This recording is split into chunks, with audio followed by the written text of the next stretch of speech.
America और Iran में अगर युद्ध होता है तो ईरान कितने दिन तक अमेरिका के सामने टिक सकता है? क्या है दोनों देशों की युद्ध क्षमता? यह हम आपको बताएंगे।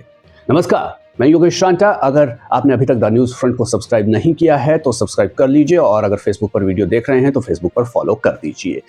तो दोस्तों, ईरान में 28 दिसंबर से जारी विरोध प्रदर्शनों के बीच हालात वहां पर लगातार बिगड़ते जा रहे हैं।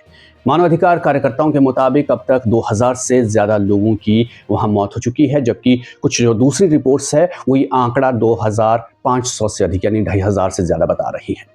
लेकिन इस बीच अमेरिका के राष्ट्रपति डोनाल्ड ट्रंप ने ईरान सरकार को कड़ी चेतावनी देते हुए कहा है कि प्रदर्शनकारियों की हत्या बर्दाश्त नहीं की जाएगी और उनके लिए मदद रास्ते में है। ट्रंप की कड़ी चेतावनी ने मध्य पूर्व में नए युद्ध की सुगबुगाहट एक तरह से तेज कर दी है। और इधर रूस ने भी अमेरिका को कड़ी चेतावनी दे डाली है, जिसमें उसने कहा है कि ईरान पर हमला विनाशकारी नतीजे देगा। लेकिन उसके बावजूद ट्रंप ने साफ कहा है कि अमेरिकी सेना ईरान में सैन्य कार्रवाई के विकल्प पर गंभीरता से विचार कर रही है, क्योंकि खमेनी सरकार ने नागरिकों की हत्या करके एक तरह से रेड लाइन को क्रॉस कर दिया है। लेकिन उधर ईरान के नेताओं ने भी ये कह दिया है कि अगर हमला हुआ तो इलाके में मौजूद अमेरिकी और इजराइल के सैन्य ठिकाने सीधे उनके निशाने पर होंगे। अगर युद्ध हुआ तो हालात क्या हो सकते हैं, स्थिति क्या हो सकती है? अमेरिका की बात करें तो दुनिया के देशों में अमेरिकी फौजों की तैनाती वक्त वक्त पर जरूरत के हिसाब से बदलती रहती है। कई जगह उसकी तैनाती परमानेंट है। अमेरिकी think tank council on foreign relations कि जून 2025 की रिपोर्ट के मुताबिक मध्य पूर्व में अमेरिका के लगभग 40,000 सैनिक मौजूद हैं। बहुत से सैनिक युद्धपोतों पर भी हैं। मिडल ईस्ट में अमेरिकी सैन्य मौजूदगी की बात करें तो अमेरिका ने ईरान जैसे देशों को घेरने के लिए रणनीतिक तौर पर कई देशों में अपने ठिकाने बनाए हुए हैं। मिडल ईस्ट के देशों में करीब 19 ठिकानों पर अमेरिकी सैनिक तैनात हैं। इनमें Bahrain, Egypt, Iraq, Israel, Jordan, Kuwait, Qatar, Saudi Arabia, Syria और यूएई प्रमुख तौर पर शामिल है। लगभग 8 देश ऐसे हैं जहां अमेरिकी फौजें बिल्कुल परमानेंट तौर पर मौजूद हैं। कई ठिकानों पर पिछले 15 साल से ज्यादा समय से अमेरिकी सैनिक जो है वो तैनात है। कतर में स्थित अल उदेद एयर बेस इस क्षेत्र में अमेरिका का सबसे बड़ा अड्डा है। बहरीन में अमेरिकी नेवी का 5वां बेड़ा भी तैनात है जो समुद्र पर नजर रखता है। अमेरिकी सेना जिबूती और तुर्की में बड़े बेस का भी इस्तेमाल करती है। और जब बात अमेरिका और ईरान की सैन्य ताकत की तुलना की आती है तो दोनों देशों में इसे लेकर कोई मुकाबला तो वैसे नहीं है, क्योंकि अमेरिका को दुनिया का नंबर 1 ताकतवर देश माना जाता है। दुनिया की नंबर 1 सैन्य शक्ति उसे माना जाता है।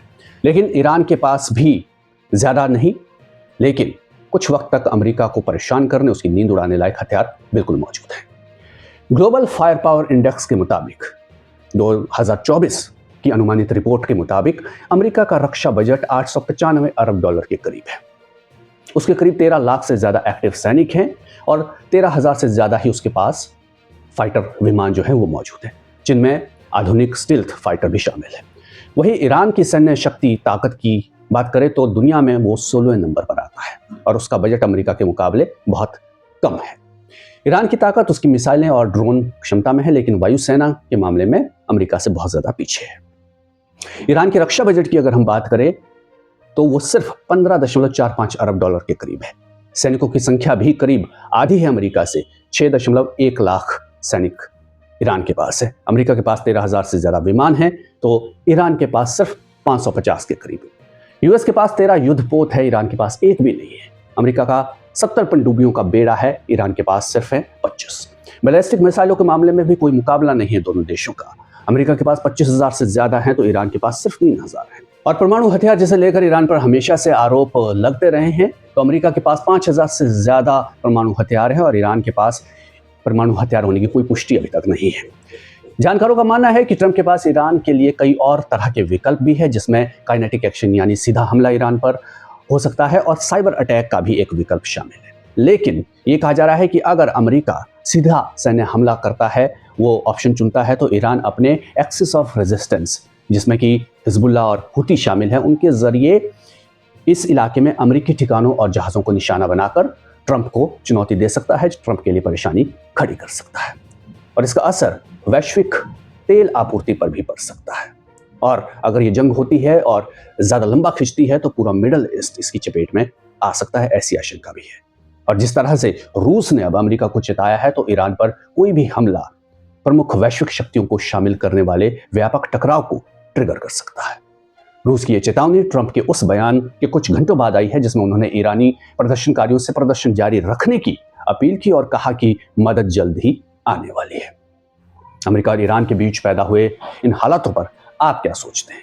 अपनी राय कमेंट में जरूर लिखिए। वीडियो को लाइक कीजिए, शेयर कीजिए, यूट्यूब पर चैनल को सब्सक्राइब कर लीजिए, बेल आइकन दबा दीजिए और फेसबुक पर फॉलो कर लीजिए। फिर मिलेंगे। नमस्कार।